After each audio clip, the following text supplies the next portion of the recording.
Oke, assalamualaikum warahmatullahi wabarakatuh. Sebelumnya, terima kasih kepada Bapak Agus Prihanto selaku dosen mata kuliah jaringan komputer. Di sini saya akan menjelaskan tentang standarisasi jaringan komputer. Namun sebelum itu, perkenalkan nama saya Sandi Kalanda Prasetyo dengan NIM 23051204074 dari Prodi Teknik Informatika kelas C angkatan 2023.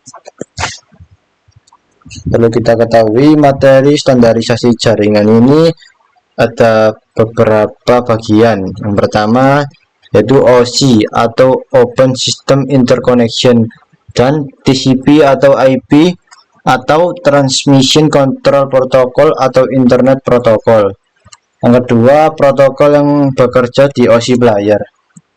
Yang ketiga, TCP dan UDP. Yang keempat, Network Protocol. Yang kelima, well-known port atau receiver port dan registered port. Pada materi yang pertama ini bagian OSI atau Open System Interconnection. Open System Interconnection adalah model referensi yang menggambarkan bagaimana informasi dari aplikasi perangkat lunak di satu komputer bergerak melalui media fisik ke aplikasi perangkat lunak di komputer lain. Lalu pengembangan konsep lapisan OSI sebenarnya ditunjukkan untuk memungkinkan pembuat PC, jaringan, dan pengembang perangkat lunak guna membuat produk yang dapat mereka sambungkan tanpa adanya usaha tambahan. Lalu bagian selanjutnya TCP atau IP atau Transmission Control Protocol atau Internet Protocol. TCP atau IP adalah standar komunikasi data yang digunakan oleh komunitas internet dalam proses tukar-menukar data dari satu komputer ke komputer lain di dalam jaringan internet. Protokol ini tidaklah dapat berdiri sendiri karena memang protokol ini berupa kumpulan protokol atau protokol suite. Dalam model TCP atau IP, terdapat beberapa jenis protokol yang berfungsi untuk mengatur dan mengirimkan data melalui jaringan, di antaranya HTTP, FTP, SMTP, dan DNS. Sebagai pengguna jaringan, penting untuk memahami cara kerja model TCP atau IP dan jenis-jenis protokol yang terkait untuk dapat memaksimalkan penggunaan jaringan dengan aman dan efektif. Lalu bagian selanjutnya, protokol yang bekerja di ISO layer. Application layer yang pertama, HTTP atau Hypertext Transfer Protocol. Protokol yang dipergunakan untuk mentransfer dokumen dan web dalam sebuah web browser melalui www.http juga merupakan protokol yang meminta dan menjawab antar klien dan server. Yang kedua, FTP atau File Transfer Protocol, protokol internet yang berjalan dalam layer aplikasi yang merupakan standar untuk mentransfer file komputer antar mesin-mesin dalam sebuah jaringan internet. Selanjutnya ada Telnet, protokol yang digunakan untuk akses remote masuk ke suatu host, data berjalan secara lain. Selanjutnya ada SMTP atau Simple Mail Transfer Protocol, salah satu protokol yang biasa digunakan dalam pengiriman email di internet atau untuk mengirimkan data dari komputer pengirim email ke server email penerima. Lalu yang selanjutnya Session Layer, ada NetBIOS, berfungsi sebagai penyiaran pesan masuknya, memungkinkan user mengirim pesan tunggal secara serempak ke komputer lain yang terkoneksi.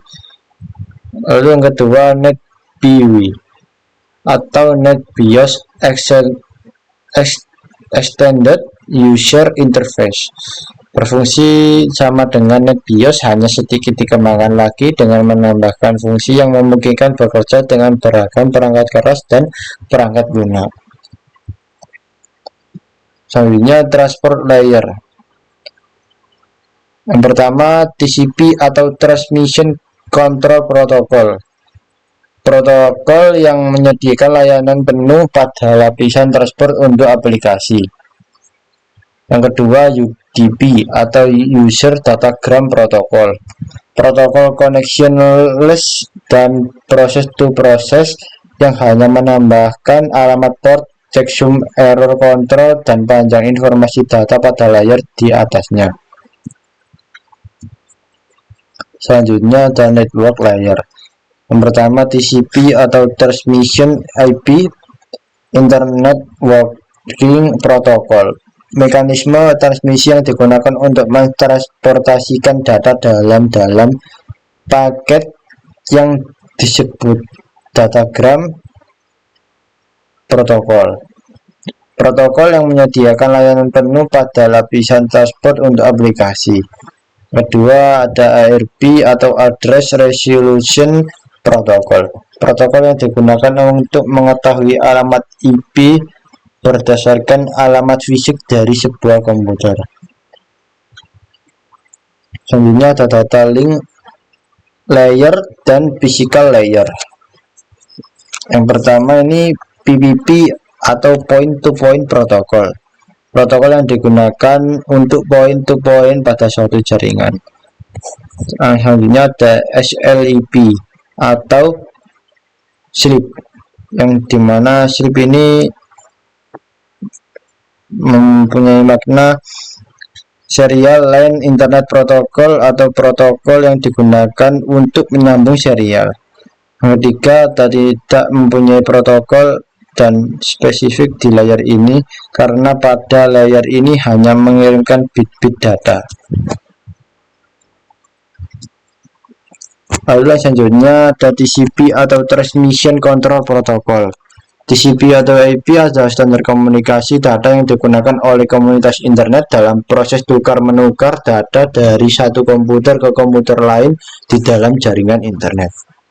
Beberapa fungsinya yaitu, yang pertama bisa diandalkan untuk bertukar data, yang kedua pengiriman data termasuk cepat sehingga lebih efisien dan tidak memakan waktu lama. Yang tiga, bisa diandalkan untuk mengirim transmisi data secara broadcast. Yang keempat, jenis protokol yang ringan dan tidak memerlukan ruang yang besar. Yang kelima, tidak dibutuhkan keahlian dari si pengguna untuk bisa mengirimkan pesan sehingga bisa digunakan oleh semua orang. Selanjutnya ada UDP atau User Data Protocol. UDP adalah singkatan dari User Data Protocol yang merupakan salah satu jenis protokol internet yang memungkinkan sebuah perangkat lunak pada komputer bisa mengirimkan pesan ke komputer lain melalui jaringan tanpa perlu ada komunikasi awal. Selanjutnya ada Network Protocol. Serial Line Internet Protocol atau SLIP. SLIP merupakan protokol yang memungkinkan pemindahan data IP melalui saluran telepon. Simple Mail Transfer Protocol atau SMTP, protokol yang umum digunakan untuk pengiriman email. Protokol ini digunakan untuk mengirimkan data dari komputer pengirim email ke server email penerima. Lalu selanjutnya Hypertext Transfer Protocol atau HTTP, protokol yang digunakan oleh World Wide Web atau WWW. HTTP mendefinisikan bagaimana suatu pesan bisa diformat dan dikirimkan dari server ke klien. Selanjutnya Telecommunication Network atau Telnet, protokol jaringan yang digunakan di koneksi internet atau local area network. Selanjutnya File Transfer Protocol atau FTP, protokol internet yang berjalan di dalam lapisan aplikasi yang merupakan standar untuk transferan file komputer antar mesin-mesin dalam sebuah internet log. Lightweight Directory Access Protocol atau LDAP, yang dimana protokol perangkat lunak untuk memungkinkan semua orang mencari resource, organisasi, perorangan, dan lainnya, seperti file atau printer di dalam jaringan baik di internet atau di intranet. Secure Socket Layer atau SSL, yaitu protokol jaringan yang paling banyak digunakan untuk enkripsi. Ditambah lagi, SSL digunakan tidak hanya keamanan koneksi web, tetapi untuk berbagai aplikasi yang memerlukan enkripsi jaringan end-to-end. Untuk memodifikasi SSL, Apache Linux dapat menggunakan perintah a2dismount. Selanjutnya, Simple Network Monitoring Protocol atau SNMP, protokol yang digunakan untuk monitoring device di jaringan. Contoh aplikasi yang menggunakan protokol ini FRTG, Deadwood, dan lain-lain. Secure Shell atau SSH, protokol jaringan yang memungkinkan pertukaran data secara aman antara dua komputer. Contoh perintah SSH user, Gmail IP server. Post Office Protocol version 3 atau POP3, protokol yang digunakan untuk mengambil email dari email server. Internet Message Access Protocol atau IMAP, yang dimana protokol standar untuk mengakses atau mengambil email dari server. IMAP memungkinkan pengguna memilih pesan email yang akan diambil, membuat folder di server, mencari pesan email tertentu, bahkan menghapus pesan email yang ada. Selanjutnya ada Will Knowledge Port. Will Knowledge Port yaitu berkisar 0 sampai 1023. Ini merupakan port yang dikenali atau port system. Port ini selalu merepresentasikan layanan jaringan yang sama dan ditetapkan oleh IANA. Bagian selanjutnya ada Registered Port. Registered Port yaitu berkisar dari 1024 sampai 49151. Port ini diketahui dan terdaftar di IANA tetapi tidak dialokasikan secara permanen, sehingga dapat menggunakan port number yang sama. Oke, cukup sekian, terima kasih dari saya. Wassalamualaikum warahmatullahi wabarakatuh.